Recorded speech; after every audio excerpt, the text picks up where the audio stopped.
dahil sa paglobo ng utang ng ating bansa, dahil sa cuts sa social services nung panahon ng diktadura? Bahagi po ba nun ang gutom na dinanas ng mga taga-Negros dahil sa famine?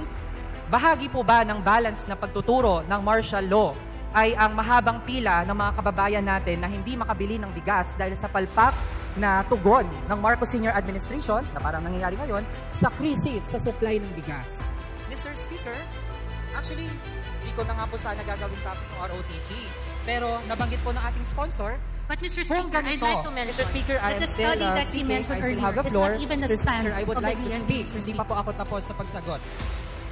Presiding officer will request the Honorable Manuel to please stick to the budget. Mr. Speaker, We have not taken down any video, Mr. Speaker. The AFP, the DND was not the one who organized said press conference, Mr. Speaker. Yeah, hindi po sila ang nag-organize ng press conference, Mr. Speaker, dahil ang kanilang pinagkakaabalahan na po ay paano nila pagtatakpan ang ginawa nilang abduction doon sa dalawang kabataang kababaihan na ang meron lamang sila ay ang advokasya nila na ipagtanggol ang mga fisherfolk communities, ang mga mahihirap na mga komunidad na apektado ng reclamation sa Manila Bay. Mr. Speaker, the department continues to deny any alleged abduction or harassment, Mr. Speaker, because of the presence of several witnesses, Mr. Speaker. Mr. Speaker, again, unfair po ang sitwasyon kung saan napwersa na pumirma doon sa affidavit ang dalawa. At galing na rin po mismo sa bunganga ng ating mga biktima, Mr. Speaker, ang naging sitwasyon nung sila ay pinapirma ng affidavit. And Mr. Speaker, galing din po sa bunganga ng tatay ng isa po ng mga babae na yun na voluntarily nag-surrender po sila. Mr. Speaker, ang mga kabataan na ito, hindi na po sila mga bata. Mr. Speaker, they are above 18, 20 plus na po sila, kaya kaya po nila mag-isip on their own. Sana po hindi maliitin ng AFP ang kapasidad ng ating mga kabataan na magsalita on their own.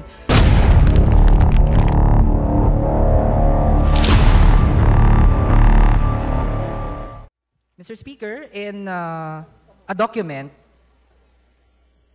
drafted by Sharhana Paiso, bahagi po ng tactics ng Center for Preventing and Countering Violent Extremism ay ang tinatawag nilang soft approach over hard approach.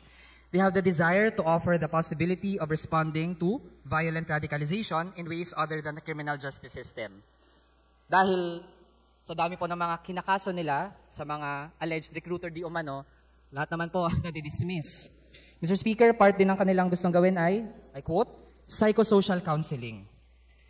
Mr. Speaker, ang outputs ng research ng center as drafted by Sharhana Paiso ay magiging bahagi ng contribution ng AFP sa whole-of-nation approach to end the local communist armed conflict.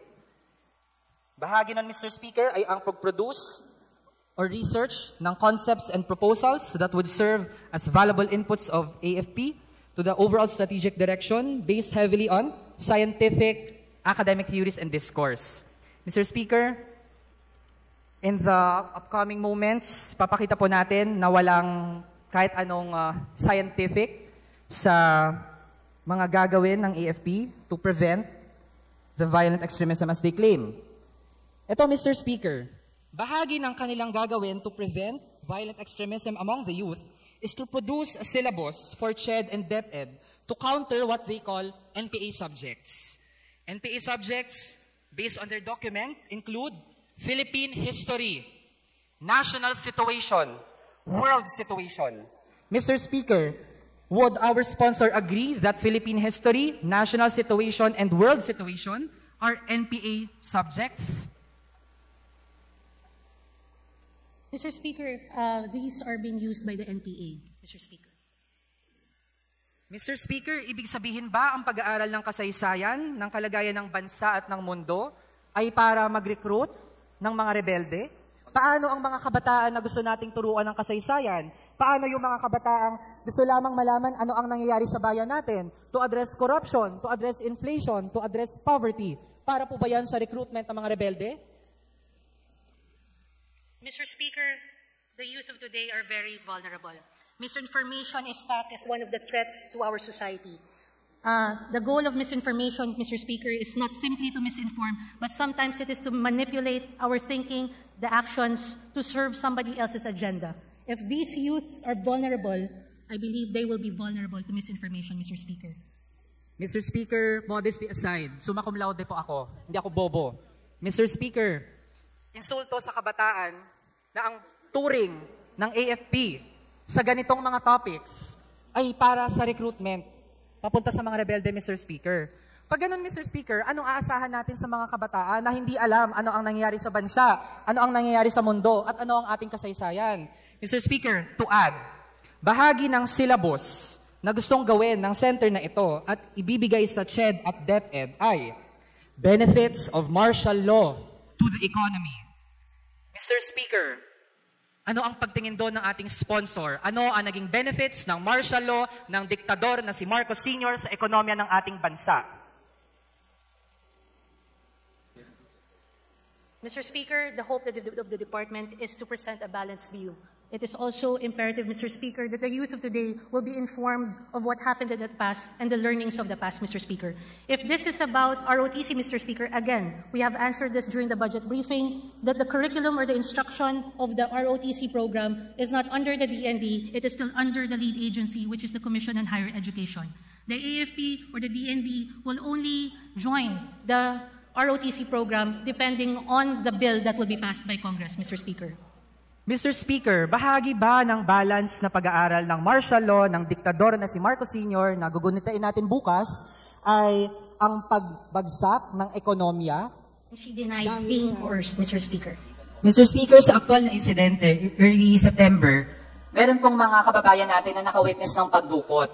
Pagdukot, Mr. Speaker, dahil may naiwang sandals, may naiwang tsinelas, at mismo nga mga kababayan natin ang nag-post sa social media.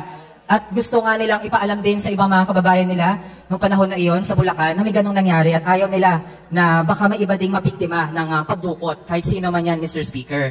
And now, how can we expect such an affidavit to really bear weight? Lalo na kung nangyari po ang pagpirma sa affidavit sa isang setting kung saan ang mga kababaihan na ito, mga kabataang kababaihan, ay nasa isang sitwasyon na vulnerable po sila. Nasa lugar sila ng kung sino man yung nag-abduct mismo sa kanila, Mr. Speaker. Ano po ang komento doon ng sponsor? Mr. Speaker, again, there were witnesses during the signing of said affidavit. The stepfather was there, the PAO lawyers were there, and I don't think there were they were in any environment that they were vulnerable, Mr. Speaker.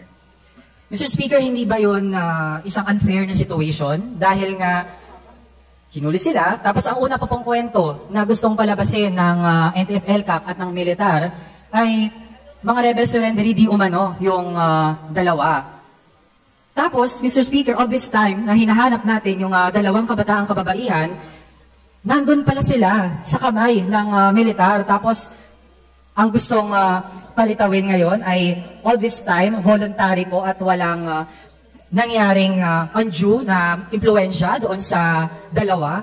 And right now, na alam na po ng sambayan ng Pilipino na inabduct pala talaga sila, tingin po natin, Mr. Speaker, sobra-sobra na.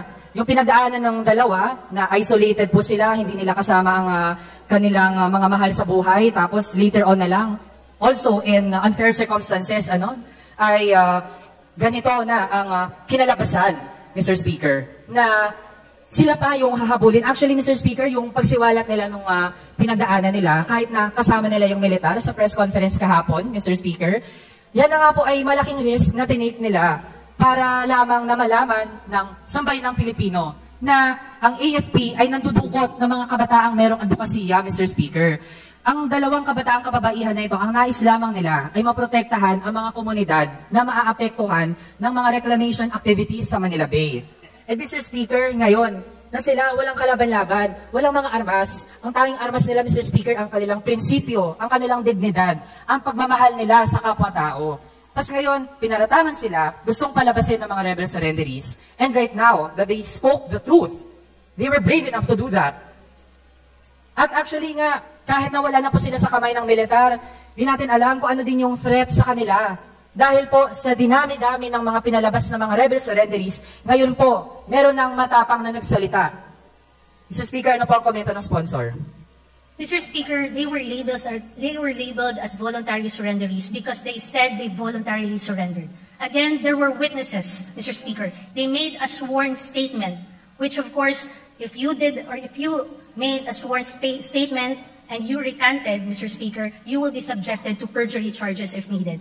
You know, Mr. Speaker, the DND, the AFP, has always believed that honesty is the currency of leadership, Mr. Speaker. It is most critical today that the truth prevails because mistrust seems to have been the default mode or reaction, Mr. Speaker. So therefore, we stand with our Philippine Army, Mr. Speaker. Mr. Speaker, grabe naman po ang militar sa mga biktima. Mr. Speaker, mga biktima na po ito. Tapos, sila pa ngayon ang papalabasin natin na masama. Mr. Speaker, hindi ba kapag ang mga biktima sa situation na sila ay nasa risk at meron po silang sinabi, kahit nga po halimbawa ang mga taong malapit ng mamatay, di ba? Hindi ba kinukuha as valid na testimony yung kanilang sinasabi? Mr. Speaker, taking that as an analogy, ganun po ang nangyari kahapon sa press conference. Kung wala pong mali, Mr. Speaker, bakit tinake down ng NTF-ELCAC ang video ng press conference right after na nag-admit ang dalawang kababaihan na inabduct sila ng militar? Ano po ang paliwanag? Bakit tinake down ang video ng press conference na live na nangyayari? Well, Mr. Speaker, the NTF-ELCAC is not within this department, Mr. Speaker. But if you are talking about taking down of videos, I believe it is all over social media. So there is no taking down of any videos. Mr. Speaker, that is a lie. Mr. Speaker, marami pong nag-abang sa press conference dahil nga gusto nilang malaman mula mismo sa bibig ng dalawa kung ano ang kanilang sasabihin. Kung sila ay bibigay doon sa label sa kanila ng NTF-ELCAC na sila ay mga rebel surrenderies o sasabihin nila ang katotohanan. And they chose the second, Mr. Speaker. At marami pong nakakita na nasa social media ang press conference at kailangan din po itong masagot ng ating sponsor, Mr. Speaker, kasi katabi po, literally, katabi ng dalawa ay isang military personnel na nung nagsasalita na po ang ating mga kapwa-kabataan na sila ay inabduct. Sinubukan pa po ng militar na gumawa pa ng panibagong kwento na okay, kung inabduct kayo, baka ibang tao yung nag-abduct. Pero, Mr. Speaker, galing mismo sa dalawang kababaihan, wala pong iba, kundi militar yung nag-abduct sa kanila. At matapos po nilang sabihin yon, tinake down ang live stream ng press conference. Kaya Mr. Speaker, malinaw na merong tinatago dito ang militar natin. Kasapakat ang NTF-ELCAC. Mr. Speaker, the DND or the AFP was not the one who made the press conference. So it is a Pero lie. sila po ang It is not nag-abduct, correct Mr. to say Speaker. that we are lying, that we did not take. Welcome to the Philippine Government News Channel. Here, we bring you the latest breaking news and current events in Philippine politics.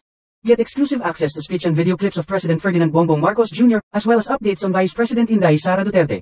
We strive to provide transparency and keep you informed about the Senate hearings and House of Representatives proceedings. Stay up to date with the political landscape of the Philippines by subscribing to our channel today. Don't miss out on important discussions and debates. Subscribe now.